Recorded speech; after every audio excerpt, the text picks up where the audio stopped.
박세리 희망재단 이사장인 박세리 전 골프 국가대표팀 감독이 아버지의 사문서 위조 사건과 관련해 직접 기자회견장에 섰습니다.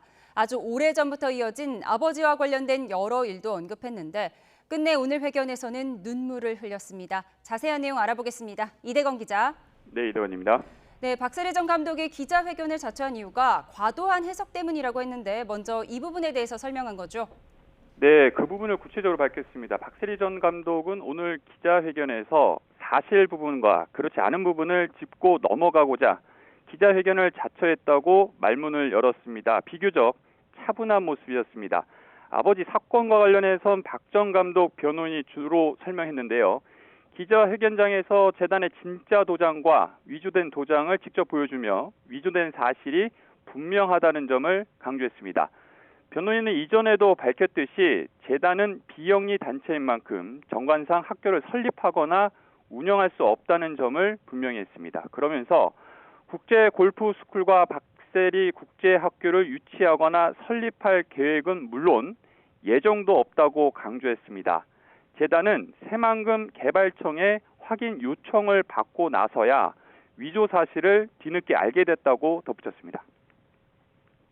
네, 박세리 전 감독과 아버지의 관계도 궁금한데요. 이와 관련된 언급도 나왔죠? 네, 길게 나왔습니다. 박세리 전 감독은 아버지와의 관계를 묻는 기자의 질문에 문제 해결을 넘어선 범위에 이르렀다고 언급했습니다. 골프 선수로서 오랜 기간 해외 생활을 해왔는데 아버지와 관련된 안 좋은 일을 뒤늦게 알게 되는 일이 반복되어 왔다고 설명했습니다. 대표적으로 아버지의 빚 문제를 짚었습니다. 아버지의 채무관계 한계를 해결하면 또 다른 채무관계가 나오는 식이 현재까지 계속 이어져 왔다고 털어놨습니다. 다만 이번 사건 이후 아버지와 어떤 소통도 하지 않고 있다고 강조했는데 박 전 감독 말을 직접 들어보겠습니다. 이게 해결할 수 있는 부분이 범위가 점점 더 커졌던 것 같아요. 문제가 한두 가지는 아니었었던 것 같고 아시는 것처럼 저는 해외 선수 생활 꽤 오랫동안 해왔었고 네, 법원에서 박세리 전 감독의 부동산에 대해서 강제 경매 절차에 들어간다는 사실도 알려졌는데요. 이 부분에 대해서는 뭐라고 했습니까?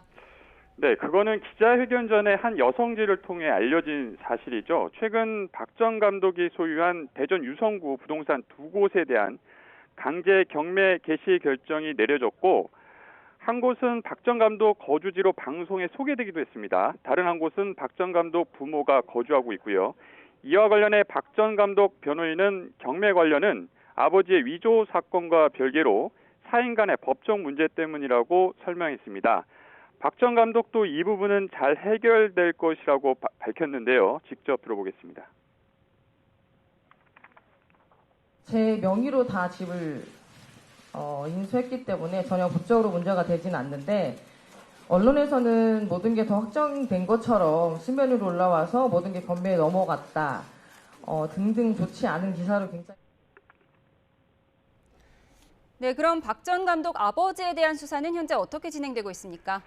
네, 해당 사건은 복잡하지 않고 단순한 겁니다. 이미 검찰로 넘어간 상태고요. 박세리 희망재단이 박 전 감독 아버지인 박준철 씨를 사문서 위조와 행사 혐의 등으로 대전 유성경찰서에 고소한 게 지난해 9월입니다.